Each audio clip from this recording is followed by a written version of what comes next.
तो जनसंख्या के मामले में आप नंबर 1 है, ह्यूमन रिसोर्स के मामले में नंबर 1 नहीं है। अच्छा, आपके पास जो ह्यूमन रिसोर्सेज हैं उनकी क्वालिटी भी बहुत अच्छी नहीं है, और जो अच्छी क्वालिटी के ह्यूमन रिसोर्स हैं वो, हाँ, वो ब्रेन ड्रेन का शिकार हो गए हैं। आपको पता है कि एक IITian को तैयार करने में हमारा कितना पैसा खर्च होता है? तो एक IITian को तैयार करने में जब हमारा पैसा खर्च हुआ है और अपनी बुद्धिमत्ता अमेरिका में बेच रहा है जाके, नहीं लेवल तुम बढ़ा, इसीलिए तो IITian तैयार कर रहे हैं ना, लेवल बढ़ाएगा वो। IITian रुकेगा तो वही बढ़ाएगा लेवल को ना। अगर हम बढ़ा सकते होते तो IITian को क्या जरूरत पड़ती है हमको? तो वहीं जाके पढ़ भी लेते ना आप, वहीं जाके पढ़ भी लेते ना आप, जहां जिस मल्टीनेशनल में काम करना है। यहाँ आपकी पढ़ाई, आप जरा सोचो, आप सोचो कि आप ग्रेजुएशन कितनी फीस जमा किए थे? 15,000 में। जो प्रोफेसर तुमको पढ़ाने आता था एक, उसकी सैलरी कितनी थी? 1.5 से 2 लाख। और ऐसे 5 प्रोफेसर पढ़ाते थे आपको, और जिस उसमें आप बैठते थे उसका किराया जरा सोचिए कितना था। और जरा सोचिए कि कितना सारे तरह के संसाधन आपको दिए गए। ये किसके किसके पैसे से आए? इंडिया के कॉमन पीपल के पैसे से आए, कॉमन मैन के पैसे से, जिसको आप मैंगो मैन कहते हैं, उसके पैसे से आए।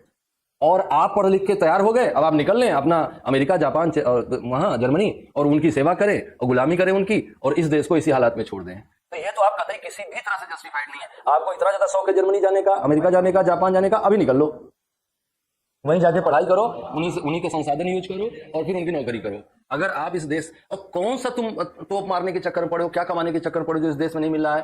सब मिल रहा है, तुम बनाओ ना, तुम वो सिचुएशन क्रिएट करो, लेकिन तुम सोच से नौकर हो, करना पड़ेगा। और जब तक वो कुछ लोगों में ऐसी भावना नहीं आएगी, नहीं होगा। तो कम से कम 10 साल, हम कहते कम से कम 10 साल का तो बैरियर लगा ही दो ना आप लाइफ टाइम लगाओ, तो 10 साल का तो रोक लगा दो कि 10 साल आपको जो एमबीबीएस की पढ़ाई करता है और एमबीबीएस पढ़ के तैयार होता है, उस पर सरकार एक एमबीबीएस तैयार करने पे कम से कम 1 करोड़, हाँ वही 1 करोड़ रुपए के आसपास सरकार खर्च करती है, और उस सब का भुगतान हम टैक्स पेयर्स करते हैं। और वो एमबीबीएस जो है अगले ही दिन से 2,000 रुपए हमसे वो लेने लगता है, फीस लेने लगता है।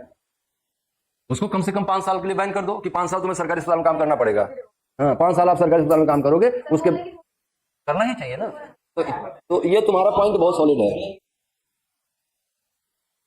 अरे तो भैया, इतना बड़ा तंत्र जिसके पास है वही आसान ना बनाएगा, हम थोड़ा ना आसान बना पाएंगे। वो जो सही है वो चाहे जितनी जटिलता से हो, लेकिन हमें सत्य को जटिलता के कारण से नहीं छोड़ देना चाहिए। जो सही है उसको हम इसलिए नहीं छोड़ सकते कि जटिल है। जो करने योग्य है वो हमेशा किया जाना चाहिए। बच्चा कुएं में गिर जाता है, पूरा हजारों लोग आ जाते हैं बचाने के लिए। अब सोचो, बच्चा बोरवेल फंस जाता है तो कहाँ मिलिट्री, एयरफोर्स सब बुलाया जाता है ना, करने योग्य है, किया जा रहा है। ये नहीं ध्यान दिया जाए बच्चे की तो जान है, बच्चे की जान, उसके लिए तो पूरा जहान है ना, जान है तो जहान है, तो उसके लिए तो पूरी दुनिया वही है ना। तो जो किए जाने योग्य है वो किया जाना चाहिए। और मैं इस बात से बिल्कुल सहमत हूँ कि ब्रेन ड्रेन रोका जाना चाहिए, और जानते हो कंपल्सिव करके रोका जाना चाहिए। अगर रिक्वेस्ट करके रोकोगे ना तो नहीं रुकने वाले।